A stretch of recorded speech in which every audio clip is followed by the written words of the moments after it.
Las Vegas glitters like a kingdom built of neon and smoke. On stage, Elvis Presley is reborn. After years trapped in shallow Hollywood musicals, his residency at the brand-new International Hotel is pulling crowds like a magnet.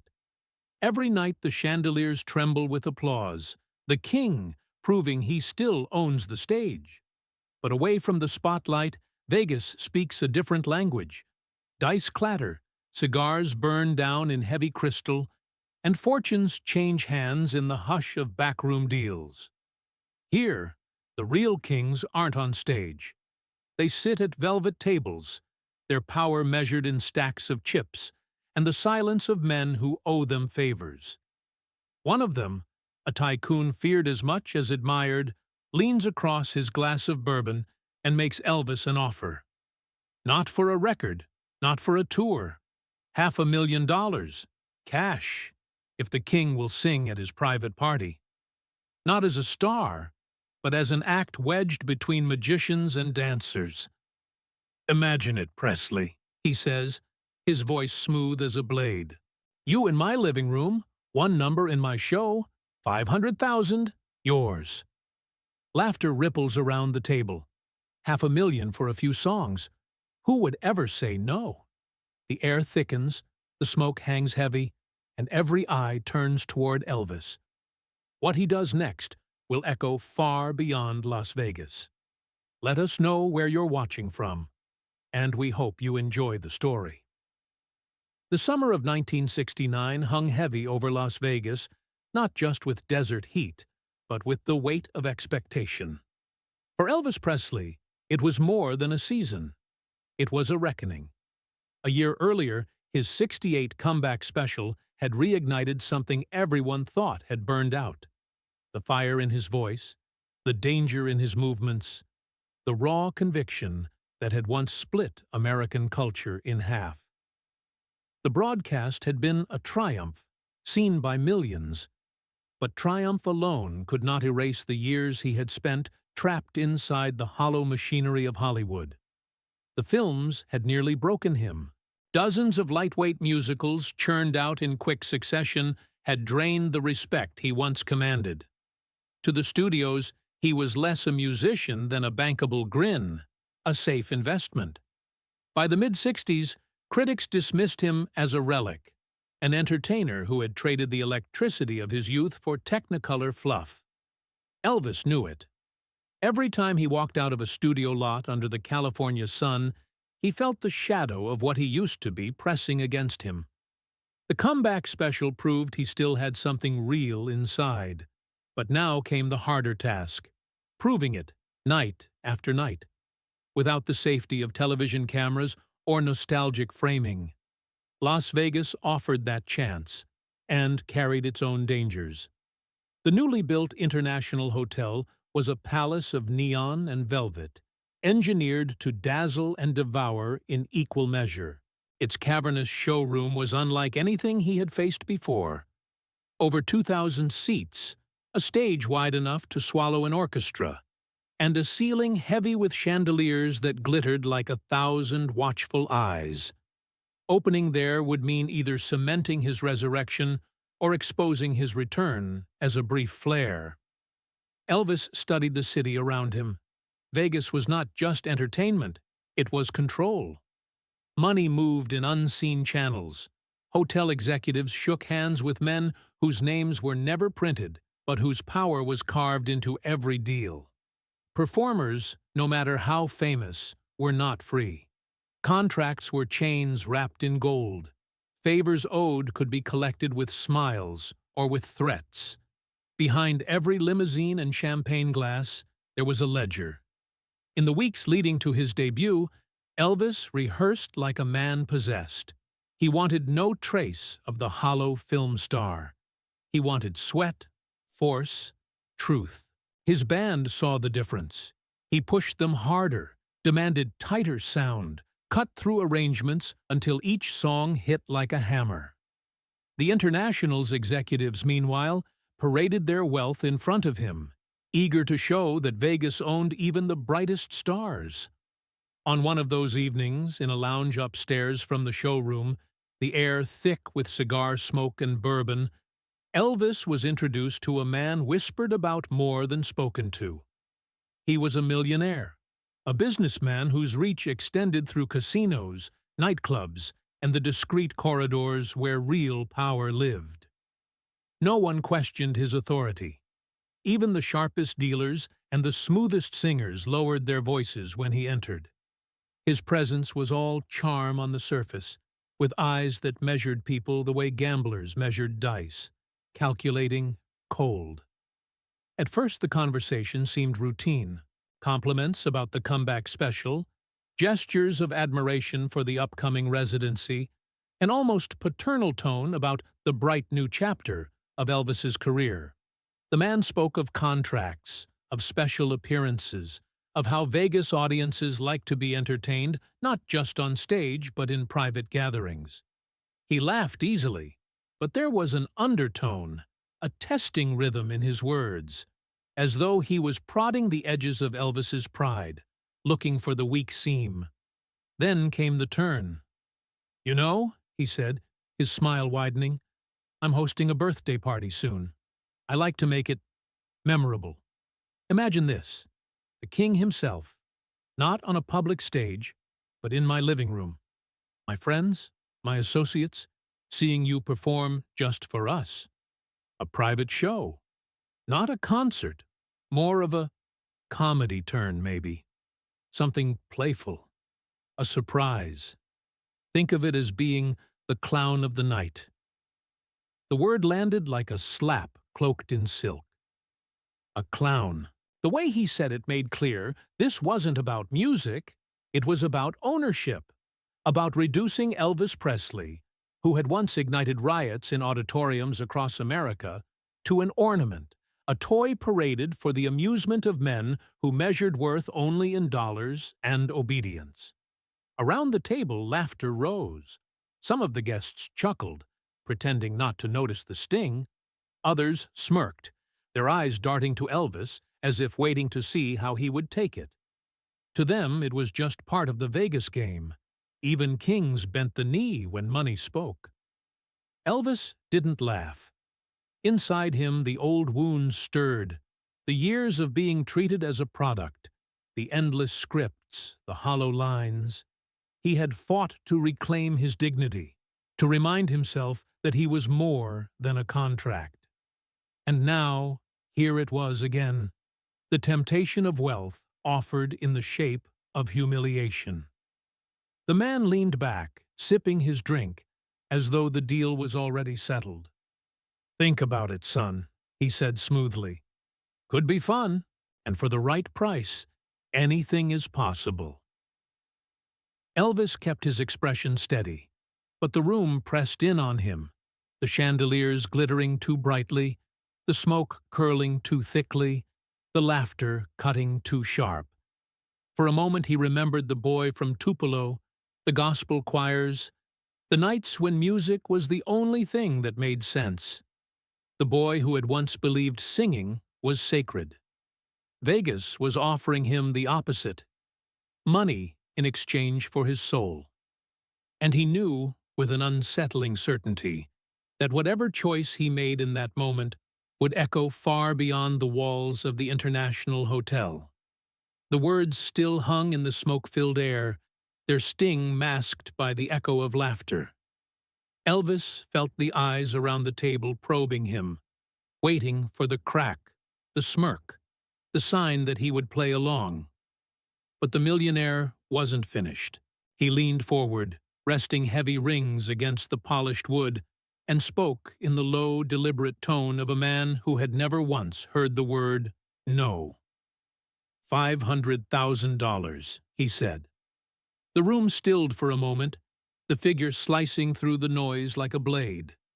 Even in a city swollen with cash, $500,000 for a single evening was outrageous. The sum itself felt like a challenge, like the throwing down of a gauntlet, proof that the man had the power to bend anyone to his will. A murmur rippled among the guests. Some whistled softly. Others laughed louder, nudging each other, their eyes gleaming as though they'd witnessed a spectacle greater than anything on stage. To them, the idea wasn't offensive. It was amusing, even brilliant. Here was the mighty Elvis Presley, newly resurrected in the public eye, being offered the chance to perform like a jester at a feast. "Elvis," one of the men at the table called out with a grin, "that's more money than most of us will ever see in a lifetime. For one night, hell, for 1 hour." The room erupted again. To them, it was a simple equation. Money was worth more than pride. Vegas lived on that equation. Elvis's jaw tightened, but he said nothing. Inside, the battle raged. $500,000 meant security.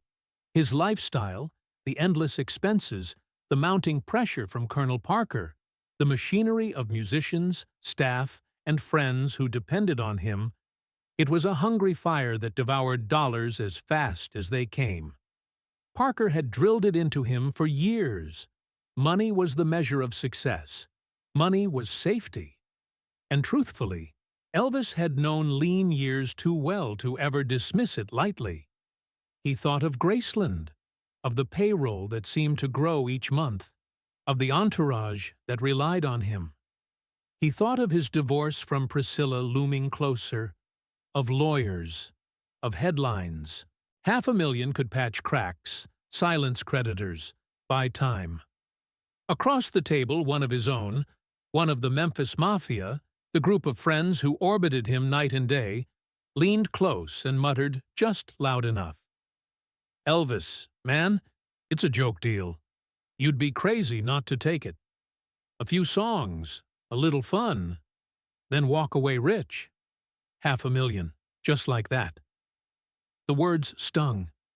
They weren't meant cruelly, but they revealed the pressure that never left him.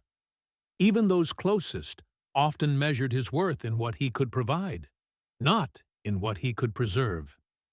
The millionaire smiled, sensing the hesitation, and pushed harder. "Think about it.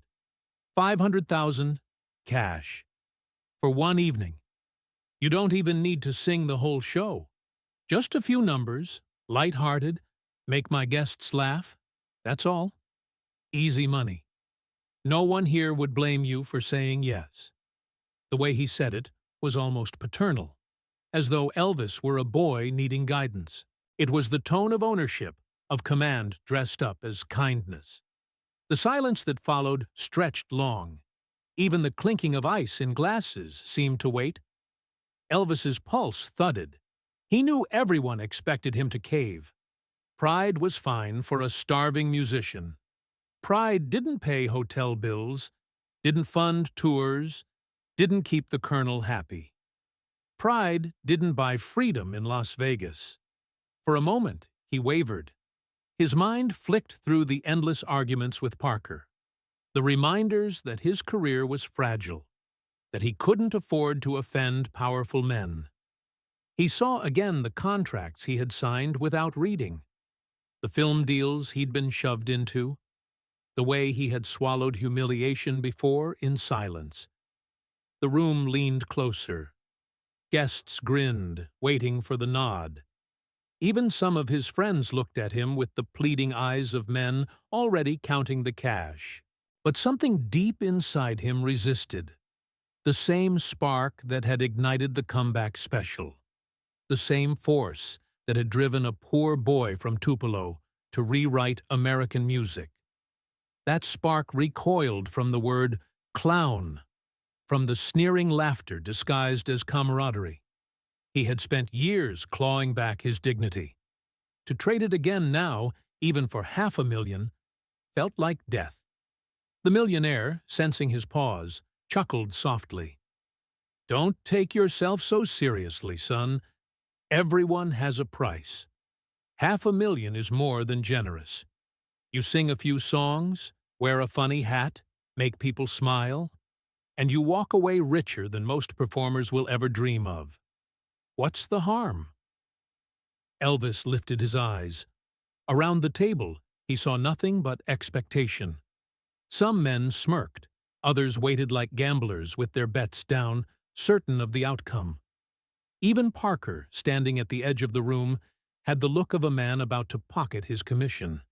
In that instant, Elvis understood the cruelty of it. It wasn't just an offer. It was a test, a public breaking of him, to show that no one, no matter how famous, stood taller than Vegas money.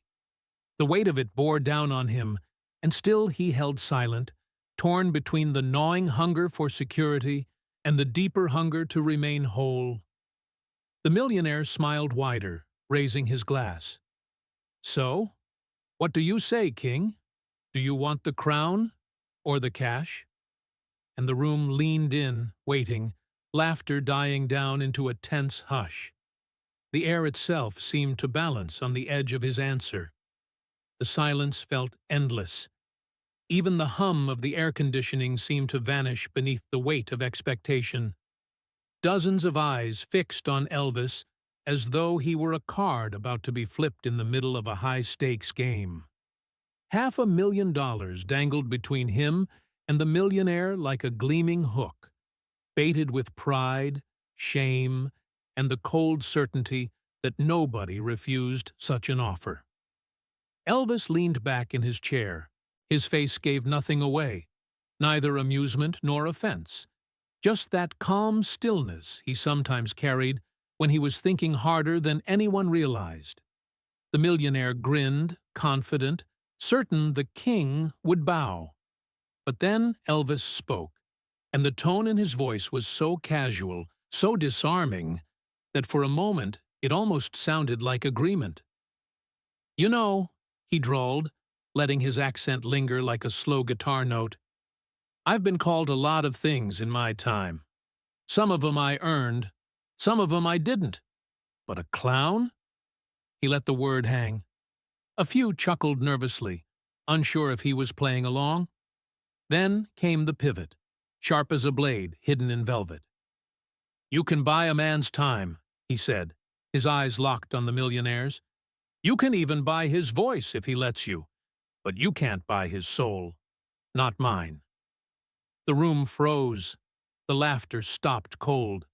Even the men who had egged him on earlier sank into their chairs, their smiles evaporating. The words carried no anger, only iron certainty, and that made them sting worse. The millionaire blinked, his grin faltering. For the first time that evening, the mask of easy control cracked. Elvis leaned forward now, his presence filling the space. $500,000 is a lot of money. I don't deny that. But I'd rather sing for free in a place where it matters than take $1 to play the fool. And then, before anyone could breathe, he added, "In fact, tomorrow afternoon, I'll be at the Children's Hospital here in town. I'll bring my guitar.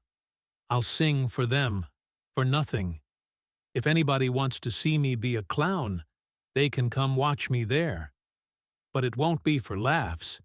It'll be for kids who could use a smile." Gasps fluttered across the table like startled birds. No one had expected defiance, much less generosity. To refuse the offer was one thing. To answer it with a pledge of charity was something else entirely. It was a direct strike, a counterblow sharper than insult. By choosing to sing for sick children, he hadn't just rejected the millionaire's proposal, he had exposed its ugliness. For a long moment, no one moved. The tension crackled in the air. Men who had laughed before now looked down at their drinks, ashamed to meet his gaze. The idea that the king of rock and roll would prefer a children's ward to the banquet of a millionaire struck them with a quiet force they could not dismiss. The millionaire tried to recover. He laughed, but the sound was hollow, brittle. "Well, now, that's touching," he said, forcing cheer into his voice. "Very touching. A noble cause. But surely, Elvis, you don't mean to turn down $500,000 just to croon a few lullabies to kids?" Elvis didn't flinch. "I mean exactly that." The words landed like thunder. There was no bravado in them, no theatrics, just the plain truth, spoken by a man who had finally remembered his own worth. The quiet that followed was heavier than any applause. Even those who had mocked him earlier felt it. The sense that they had witnessed something rare. A moment when money lost its grip. When a man had chosen dignity over profit in a city that understood only the opposite. At the edge of the room, Colonel Parker shifted uncomfortably. His lips pressed into a thin line, his mind already calculating the loss, the headlines, the damage to relationships with powerful men. To Parker, this was recklessness dressed up as principle. To Elvis, it was the first breath of freedom he'd had in months. The millionaire's eyes narrowed. He raised his glass again, but this time the gesture was slower, the smile thinner. He had been challenged publicly, in front of peers who expected obedience. The sting of it would not vanish easily. Elvis stood then, his chair scraping softly against the carpet. "Gentlemen," he said, his voice calm, steady, "thank you for the company. But I've got rehearsals tomorrow, and I reckon I should get some sleep. Big day ahead." He tipped his head politely, then turned and walked out. No fanfare, no storming exit, just quiet certainty in each step. Behind him, the room buzzed again, but the sound was different now. Not laughter, not amusement. It was confusion, unease, the dawning realization that the man they had expected to humiliate had instead risen higher than any of them. As the door closed behind him, the millionaire sat frozen, his fingers tight around his glass. The echo of Elvis's words lingered like smoke. You can't buy his soul. And for the first time in a long while, the man with all the money in the world felt powerless. When the door shut behind Elvis, the room sat in a stunned quiet. The laughter that had filled the suite minutes earlier had drained away, leaving only the faint rattle of ice melting in half-finished glasses. For men accustomed to buying anything they desired, the rejection was almost incomprehensible. The image of Elvis Presley walking away, head high, shoulders squared, utterly unbent, burned like an afterimage none of them could blink away. The millionaire remained still, his hand gripping his glass so tightly the veins in his wrist bulged. A trace of his smile lingered, but it was no longer amusement. It was the brittle mask of a man swallowing rage. He tried to chuckle, but the sound came out raw, uneven. "Well," he said into the silence, "seems the king has his own kingdom. Good for him." The others forced nervous laughs, eager to dispel the tension. One of them muttered, "It was just a joke, anyhow." A bit of fun. Another clapped the millionaire on the shoulder as if nothing had happened. But no one could hide the truth. In that moment, in front of them all, a man used to absolute control had been made to look small. The humiliation spread like a crack in glass. The millionaire's reputation rested not only on his fortune, but on the myth that no one dared cross him. Now everyone in the room had witnessed a breach.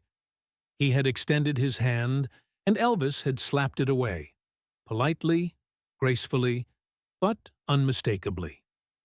By the time the guests drifted out, their voices hushed. Whispers were already forming. They spoke of Presley's audacity, of the audacious promise to sing for children instead of tycoons. Some admired it in secret, though none dared say so aloud in front of the host. Others thought it reckless, a dangerous insult to the very men who kept Las Vegas running. Either way, the story had begun to escape the walls of the suite, slipping into the veins of the city where rumors traveled faster than dice on a felt table. In the corner of the room, Colonel Tom Parker stood motionless. His face was unreadable, but inside he seethed. To Parker, money was oxygen. $500,000 wasn't simply a payday. It was leverage, a bargaining chip for future deals, a headline that could reinforce Elvis's value in a business that measured worth in figures, not in integrity. Watching his client rejected in front of witnesses felt like watching him set fire to a fortune.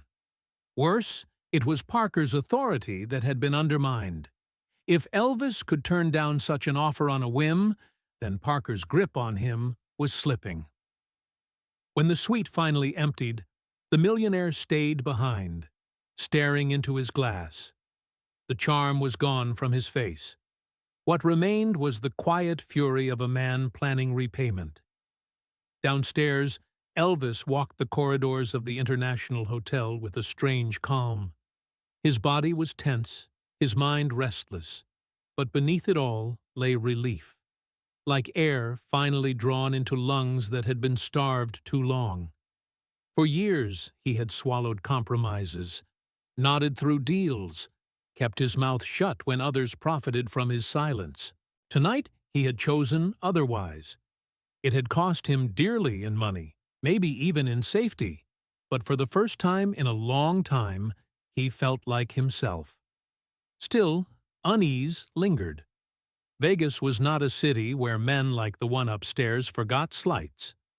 Power here was guarded jealously, and reputations were maintained with whispers and fists alike. Elvis knew the rules, even if he had just broken them. He retreated to his suite, where the members of his inner circle, the Memphis Mafia, waited. The atmosphere was uneasy. Some of them praised him for standing tall, but others looked worried, counting the cost. One of them, still thinking like a hustler, muttered, "Man, do you know what 500 grand could have done for us? For you?" Another shook his head, whispering, "That guy's not the type you embarrass. He'll remember." Elvis didn't answer. He poured himself a glass of water, his hands steady, his gaze distant. He was tired of explaining himself, tired of defending decisions made from instinct and dignity rather than numbers. But deep down, he knew they weren't wrong. The man upstairs would remember. By the next morning, the story was already moving. The International's staff whispered about it in back corridors. Dealers at nearby casinos repeated the tale between hands. A few journalists picked up hints, though none had the full picture. What mattered was the impression. Elvis Presley had said no. He had refused what no one refused. Colonel Parker confronted him privately before rehearsal. His face was pale with fury, though he kept his voice measured, at least at first. "Do you realize what you've done? You embarrassed a man who owns half this town. That money would have put you in the headlines, secured future bookings. Instead, you make yourself look difficult. You think promoters want to deal with a man who turns down $500,000 in public?" Elvis met his eyes, unblinking. "I'm not for sale, Colonel." "Not like that." The Colonel's composure cracked. "You don't understand," he snapped. "This isn't about pride. This is about survival. You keep this up and they'll shut you out. They'll break you. And when they do, don't expect me to save you." Elvis didn't raise his voice. "Maybe I don't want saving. Not that way." The words cut deep. Parker stormed out, his cigar smoke trailing like a storm cloud behind him.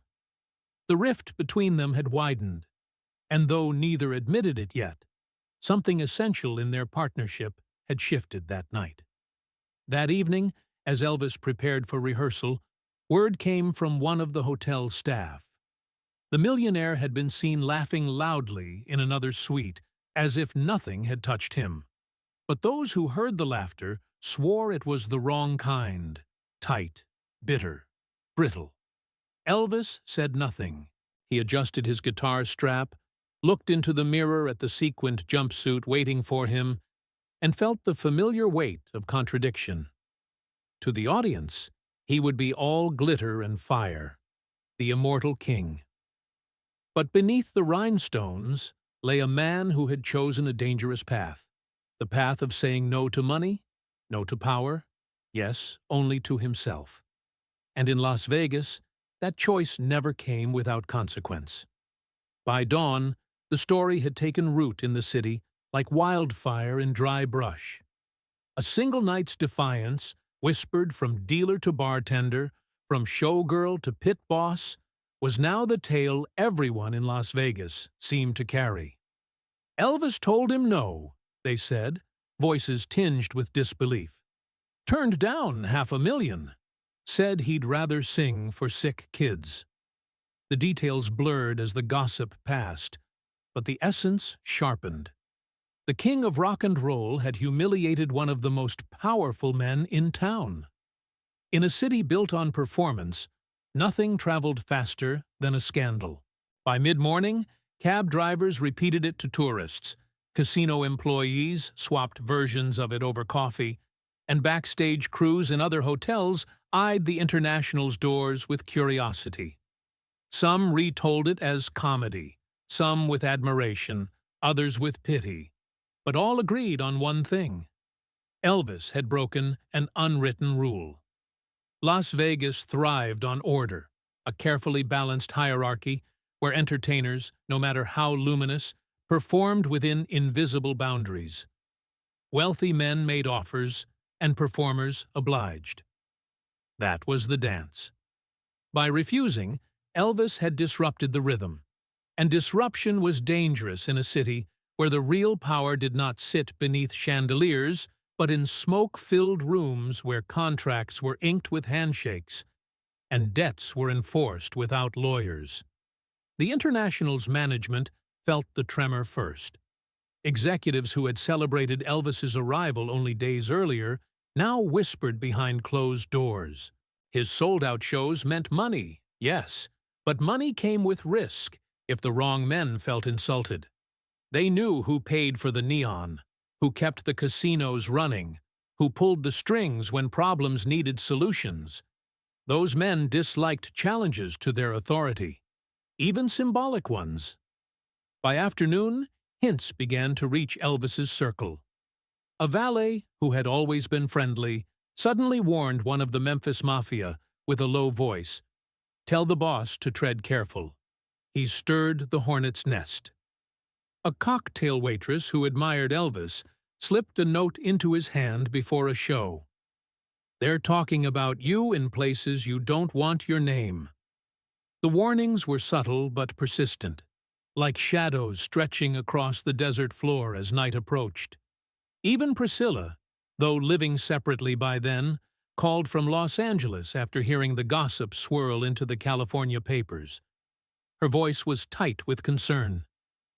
"You can't just embarrass men like that, Elvis. You know how this town works. Please, be careful." Elvis listened, pacing the length of his suite, with the phone cord taut in his hand. He didn't argue, didn't reassure her.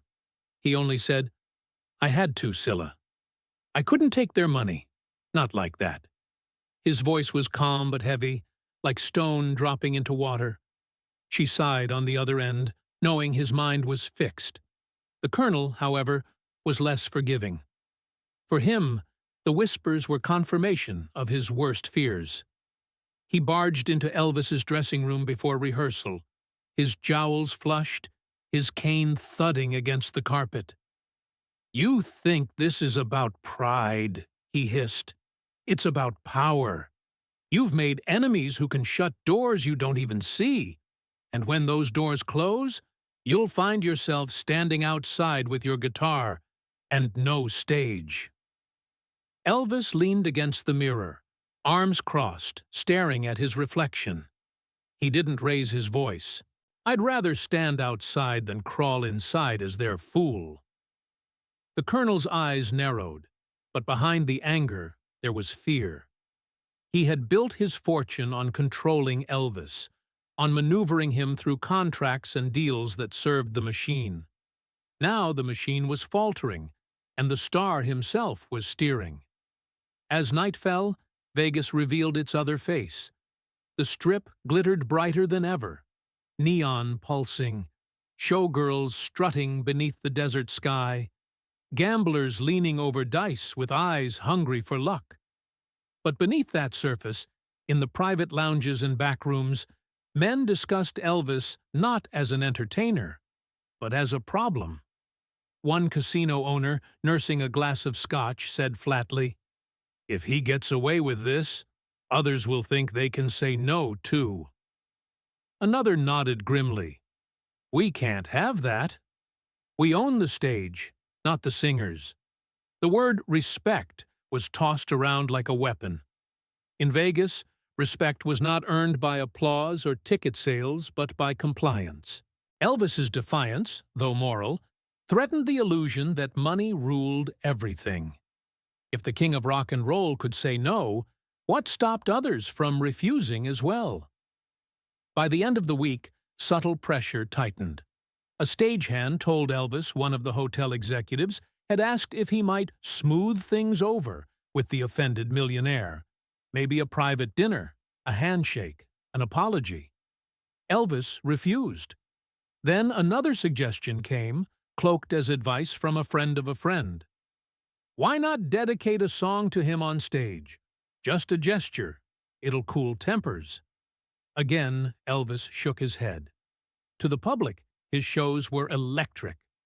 Night after night, the audiences roared, women screamed, critics who had once dismissed him wrote with awe about the force of his performances. But behind the curtain, tension coiled tighter. Every refusal he gave was another line crossed. Late one night, after finishing a show that left him drenched in sweat, Elvis sat alone in his suite. The curtains were drawn against the neon, but he could still hear the muffled throb of slot machines below, the endless heartbeat of the city. One of the Memphis Mafia sat across from him, eyes worried. "You know they're watching you now, E. Not just the fans, the other kind of watching." Elvis didn't answer right away. He strummed a guitar absent-mindedly, fingers moving through a gospel progression, soft and mournful. Finally, he said, "Let 'em watch. If I start bowing now, I'll never stop. I'd rather they come after me for standing tall than leave me alone for crawling." The friend shook his head, unsure whether to admire him or fear for him. In the reflection of the darkened window, Elvis saw his own face, lined from years of strain, eyes shadowed but steady. He had chosen a dangerous road, and though the glamour of Vegas wrapped around him like gold leaf, he knew what lay beneath it: steel, fists, silence. The city of mirrors showed him 1,000 versions of himself, but only one was real: the man who had said no. And, in Las Vegas, that was enough to make him a target. The morning after another sold-out show, Elvis made a decision that startled even those closest to him. Instead of easing tensions, instead of issuing apologies, instead of smoothing things over with the millionaire who still simmered in silence, he chose the opposite. He told his entourage, without ceremony, "This afternoon I'm going to the children's hospital. Bring my guitar. No cameras, no reporters if we can help it. Just the kids." The room went quiet. One of the Memphis Mafia cleared his throat. "E, you sure? Word's already going around you embarrassed that guy. Now you're doubling down. If this gets out—" Elvis interrupted, firm. "If it gets out, it gets out. But those kids deserve more than I've been giving this town. If I can't stand by what I said last night, then I'm already beaten." Colonel Parker, when he heard, was furious. "Are you out of your mind?" he barked, pacing like a caged animal. "You're making me look like a fool. You want to throw away money? Fine. But dragging yourself to a hospital like some charity case? That's not show business. That's suicide." Elvis didn't raise his voice. "It's not show business, Colonel. It's what I should be doing." For Parker, that was worse than defiance. It was a declaration of independence. He stormed out, vowing he would not lift a finger to help. That afternoon, under the hush of hospital corridors, Elvis arrived with only a small group of musicians. He wore no glittering jumpsuit, no cape, no rhinestones, just simple clothes, his hair combed back, a guitar slung casually in his hand. The nurses, startled at first, quickly guided him toward a common room where children were gathered. Some sat in wheelchairs, others lay propped in beds wheeled close so they could see. Their faces lit up when he entered, the disbelief in their eyes sharper than any spotlight. For Elvis, the sight broke something open inside. The grandeur of the International Hotel, the chandeliers, the applause, they all shrank to nothing compared to the fragile hope in those young eyes. He sat down, adjusted his guitar, and began to sing. He didn't sing the Vegas set list. Instead, he returned to the songs that had once kept him alive. Soft gospel hymns, tender ballads, and stripped-down versions of his earliest hits. His voice, free of microphones and amplifiers, filled the small room with warmth. He cracked jokes between songs, coaxed laughter from children who hadn't laughed in weeks, and let them strum the strings with tiny hands. At one point, a little girl in a hospital gown tugged at his sleeve and handed him a crumpled drawing. It was a simple sketch, a stick figure with a guitar and a crown on its head, surrounded by stars. At the bottom, in shaky letters, were the words, "You are the real king." Elvis froze, staring at the paper. Something inside him trembled. All the contracts, all the money, all the glitter of Vegas, none of it equaled this. He bent down, kissed her forehead gently, and whispered, "Thank you, sweetheart. That's the only crown that matters." Around the room, nurses wiped their eyes. Musicians stood silently, moved beyond words. For a few hours, Elvis was not an icon, not a commodity, not a pawn in a game of power. He was just a man giving what he had to those who needed it most. But news could not be contained. A hospital orderly, overwhelmed by what he had witnessed, told a local journalist. By the following morning, headlines blazed across the city. Presley turns down $500,000, sings for sick children instead.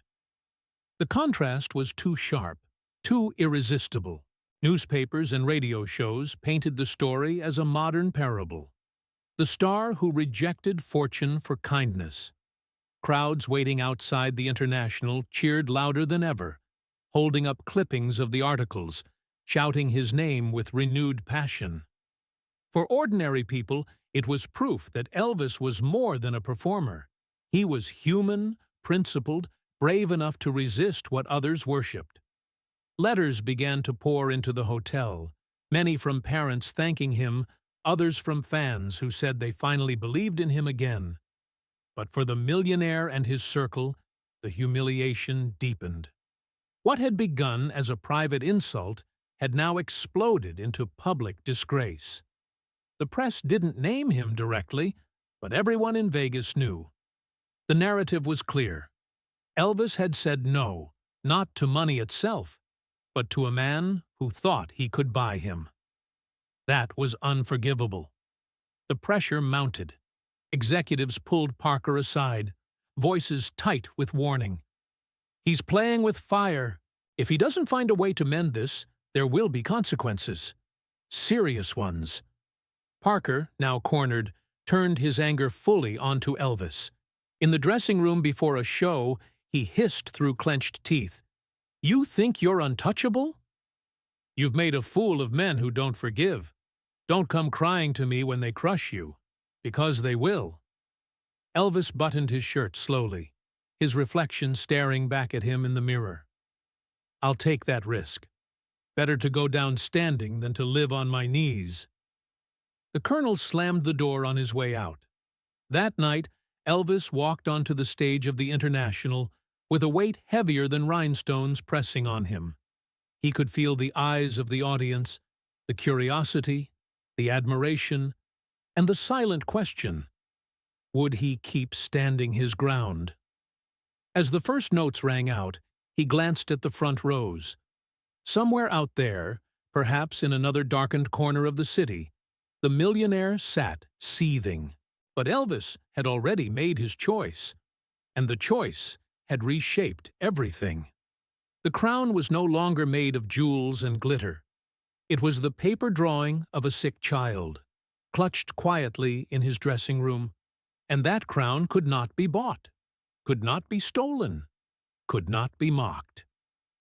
For Elvis Presley, the decision was final. He had set himself on a path that would inspire millions, but it was also a path that would test him more brutally than he yet imagined. Because in Las Vegas, defiance always had a price. By the time a week had passed, the story had swelled into legend. Tourists repeated it as though they had been in the room themselves. Newspapers ran sentimental features about Elvis's hospital performance, and even late-night radio DJs spoke of him with newfound reverence. In coffee shops and casinos, ordinary people said he had stood up for dignity in a city where dignity was rare. But while the public admired him, others seethed. The millionaire, his pride gouged open before peers, was not a man to forgive humiliation. He did not shout, did not curse openly, did not issue threats in plain language. Instead, he smiled his thin smile at luncheons, raised his glass at nightclubs, and began the quieter work of revenge. First came the whispers. Agents and promoters who had once courted Elvis suddenly grew cautious. "We hear he's unstable," they murmured. "Hard to manage. Dangerous to book." Columnists who had praised his comeback began dropping barbed hints about erratic behavior, sudden temper, fragile nerves. None of it was provable, but in an industry where perception shaped reality, it was poison. Colonel Parker felt the sting immediately. Deals he had been negotiating, guest appearances, lucrative endorsements, started to wobble. Phones went unanswered, meetings were postponed.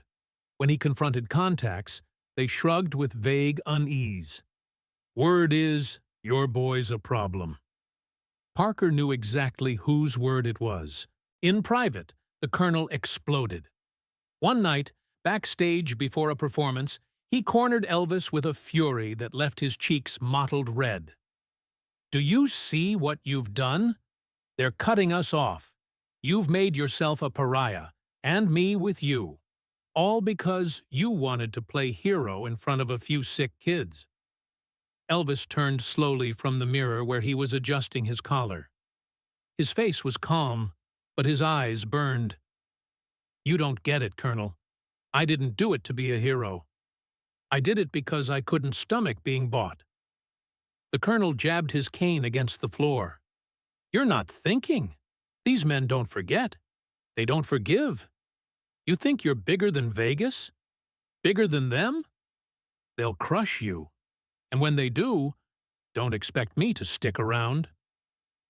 For the first time in their long, tangled relationship, Elvis answered with steel, "Then maybe it's time you weren't around." The words hung in the air like a gunshot. The colonel blanched, shocked into silence. It was the first open crack in a partnership that had defined Elvis's career, and perhaps its first step toward collapse. That same week, a darker sign appeared. Returning to his suite after rehearsal one night, Elvis found a plain envelope slid under his door. Inside was a photograph of him at the children's hospital, strumming a guitar beside smiling kids. But someone had slashed a thick red line diagonally across the image, the ink bleeding like a wound.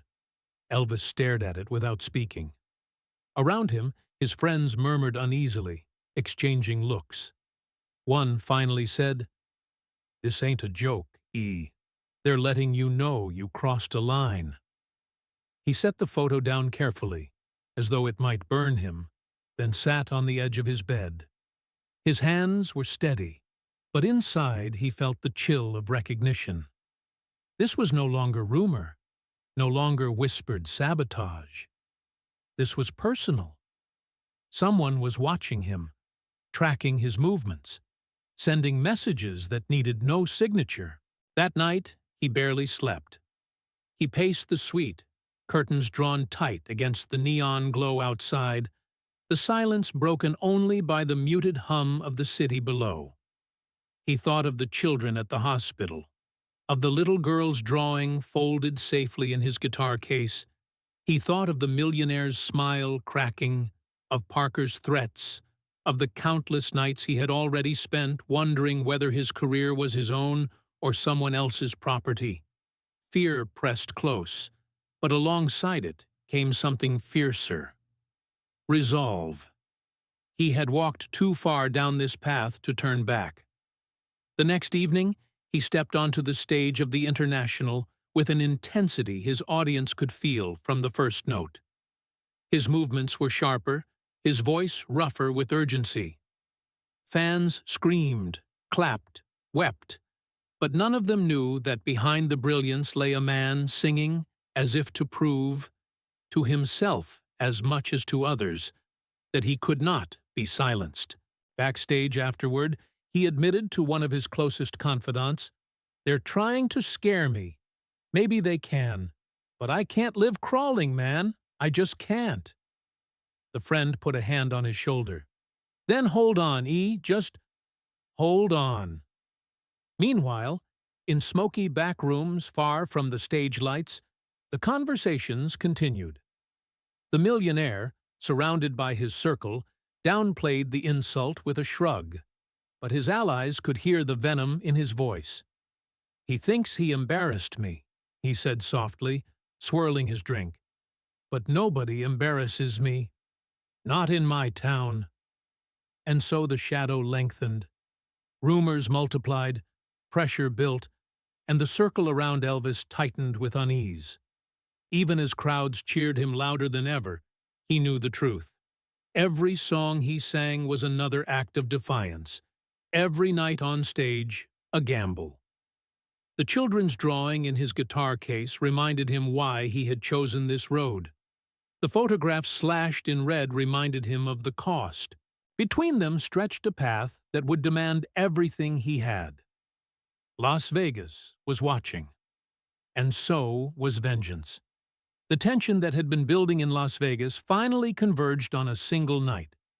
It was late summer, the desert heat clinging to the Strip even after sunset, neon pulsing like veins in the dark. Inside the International Hotel, the air shimmered with anticipation. Tourists had filled every seat. Celebrities lined the front rows. Executives and high rollers crowded tables where champagne buckets sweated onto linen cloths. But beneath the glitz lay an unspoken expectation. Tonight, Elvis Presley would either bend or break. Word spread quickly that the millionaire himself had taken a prime seat, flanked by men whose faces were familiar in the back rooms of casinos. He didn't cheer, didn't even smile, just sat with arms folded, watching the stage like a judge waiting for a defendant. Others in the room picked up on his presence. They knew this was more than a concert. It was a test. Backstage, Elvis paced. He could feel the weight of it pressing through the walls, as if the entire city had funneled its gaze onto this one performance. Members of the Memphis Mafia hovered nearby, offering encouragement or silence, but none could ease the heaviness. Even the colonel, though still fuming from their last argument, lingered in the wings, chewing his cigar like a man preparing for disaster. When the lights dimmed and the announcer boomed his name, Elvis stepped into the glow. Applause roared, deafening, but he barely heard it. His eyes adjusted to the brilliance of the stage lights, and through the glare he caught the silhouette of the millionaire, motionless, expectant.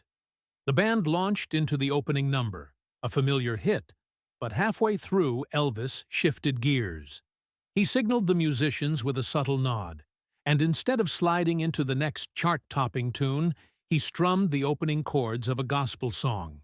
The band faltered for a second, surprised, then fell in behind him. The audience quieted. Gospel wasn't what they had come to hear.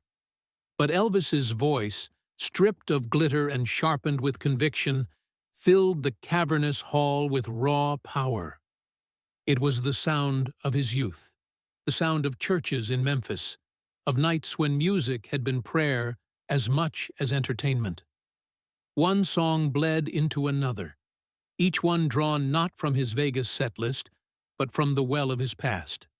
Hymns, spirituals, songs that carried the weight of belief. He sang as if the stage were no stage at all, as if the chandeliers had vanished, and he was back in a small room with nothing but his guitar and the people who mattered. At first, the crowd shifted uneasily. Some whispered, wondering why he had abandoned the hits they expected. But gradually, the unease gave way to something else. Silence. Then reverence. Then applause that built from the edges until it swept through the hall like a tide. People rose to their feet, clapping not for spectacle but for sincerity. The millionaire remained still, his expression carved from stone. He locked eyes with Elvis for a fleeting moment, a silent battle across the glare of lights and smoke. Elvis did not look away. He sang louder. By the time he reached the final verse of the last gospel song, sweat soaked his collar, his voice frayed but unbroken. The last note hung in the air, trembling, then fell into a silence so heavy it seemed to swallow the room whole.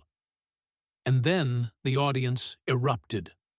Not the polite applause of gamblers between drinks, but a thunderous, uncontainable ovation that shook the chandeliers and rolled like thunder across the showroom. Men and women shouted his name, some with tears streaming down their cheeks. The applause lasted minutes, relentless, until even those who had come to mock him found themselves swept into the tide. The millionaire did not clap. He sat frozen, his jaw tight, his drink untouched. Around him, men who had aligned themselves with his power looked uncertain, caught between loyalty and the undeniable force of what they had just witnessed. For the first time, the millionaire was no longer the center of gravity. The crowd had shifted. The room belonged to Elvis. Backstage afterward, the colonel glared at him, but his words stuck in his throat. What argument could he make when the ovation still echoed down the corridors? When journalists rushed to phones to file breathless reports? When every witness knew they had seen something unforgettable?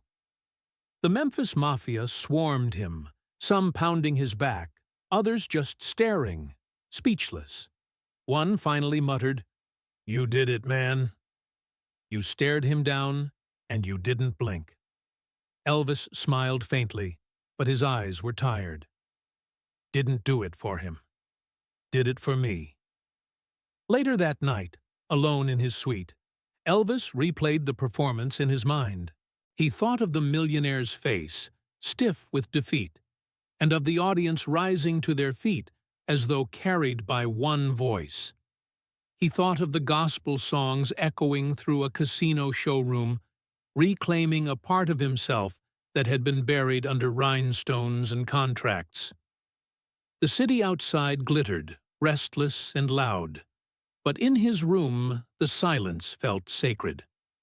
He sat with his guitar in his lap, strumming softly, the little girl's drawing propped nearby like a talisman. For the first time in weeks, he felt peace. But he also knew peace in Las Vegas was fragile.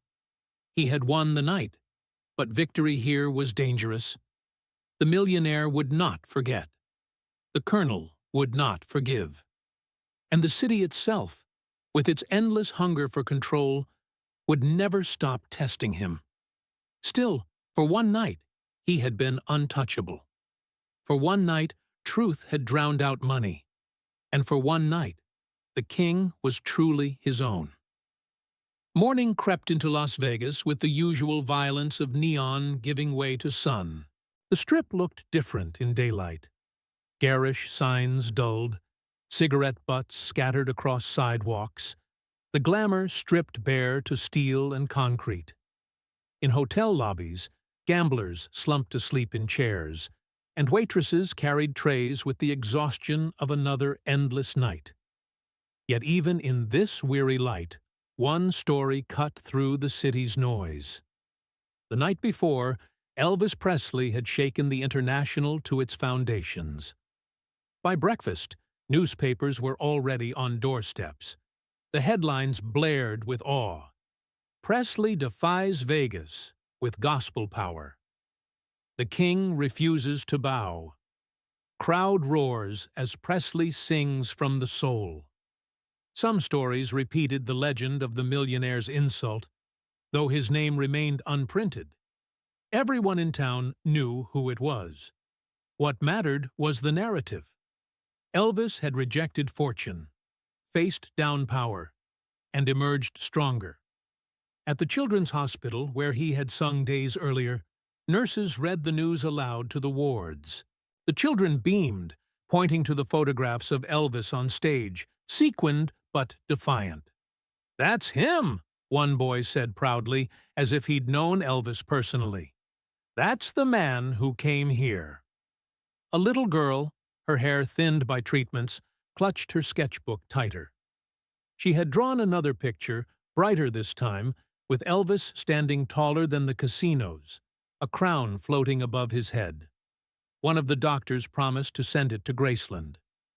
Back in his suite at the International, Elvis sat quietly with the first edition of the morning paper. The applause of the night before still hummed in his bones, but the hotel room was silent, its curtains drawn against the harsh Nevada sun.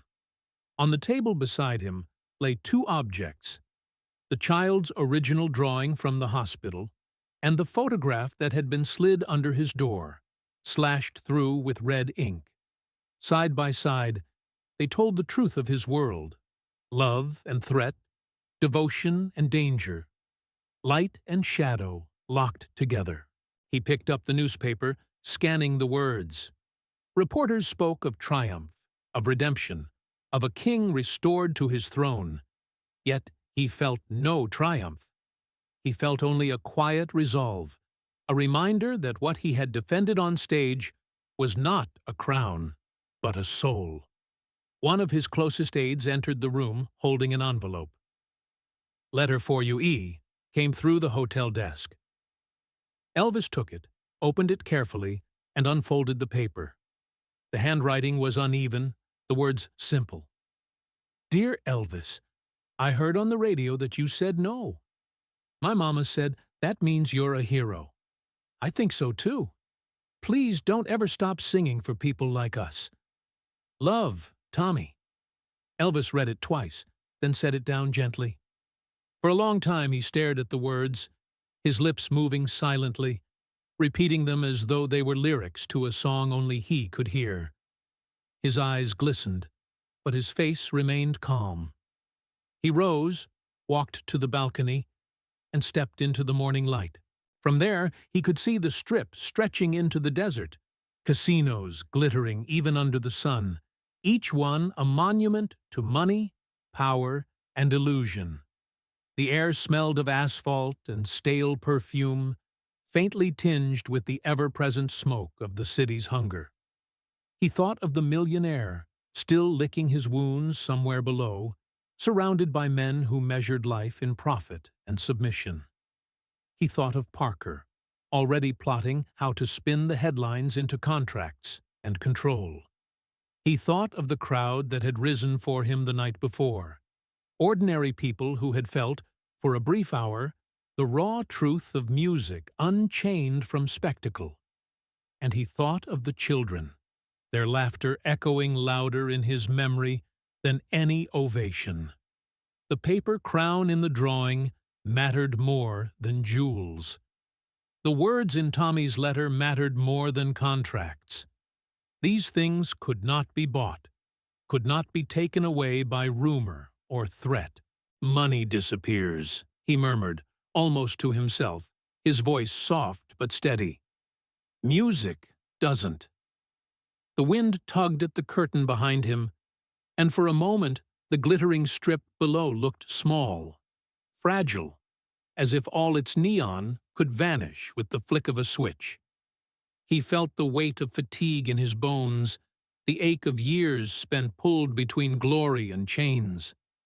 But he also felt something purer, dignity, reclaimed and intact. Inside, his guitar rested against the wall, the child's drawing still propped beside it. He knew the battles were not over. Vegas would not forgive easily. Parker would not relent. The demands of fame would return tomorrow with the same relentless hunger. But for this moment, standing in the pale light of morning, he allowed himself a rare gift: peace. He closed his eyes, listening to the faint hum of the city, and smiled. Not the stage smile, not the grin for cameras, but a small, private smile of a man who had remembered who he was. The king of rock and roll had not been bought. He had not been broken. And in the quiet of that morning, he understood that the true crown rested not on his head, but in the hearts of those who believed in him still.